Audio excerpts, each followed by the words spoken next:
വാർത്തവേള ആരംഭിക്കുമ്പോൾ ആദ്യം നോക്കാം പ്രധാന വാർത്തകൾ. കർണാടക മുഖ്യമന്ത്രി സ്ഥാനത്തിൽ തീരുമാനമായില്ല. സിദ്ധരാമയ്യയ്ക്കും DK ശിവകുമാറിനും അവസരം നൽകിയേക്കും.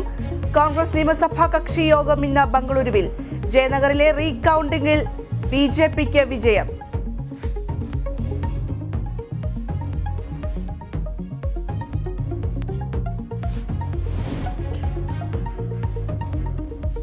വന്ദന കൊലക്കേസ് പ്രതി സന്ദീപിന് മാനസികാരോഗ്യ പ്രശ്നങ്ങളില്ലെന്ന് മനോരോഗ വിദഗ്ധൻ.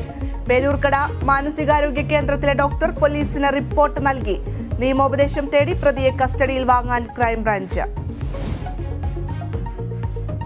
മോഖ ചുഴലിക്കാറ്റ് ബംഗ്ലാദേശ് മ്യാൻമർ തീരത്തോടടുക്കുന്നു. ഉച്ചയോടെ കരതൊടും. ബംഗ്ലാദേശിൽ റോഹിംഗ്യൻ അഭയാർത്ഥികൾ അടക്കമുള്ളവരെ ഒഴിപ്പിച്ചു.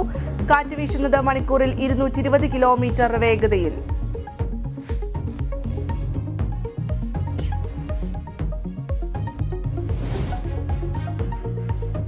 കോട്ടയത്ത് ASI കെട്ടിടത്തിന് മുകളിൽ നിന്ന് വീണ് മരിച്ചു. അപകടം ചീട്ടുകളി സംഘത്തെ പിടികൂടാൻ ശ്രമിക്കുന്നതിനിടെ മരിച്ചത്. രാമപുരം പോലീസ് സ്റ്റേഷനിലെ ASI ജോബി ജോർജ്.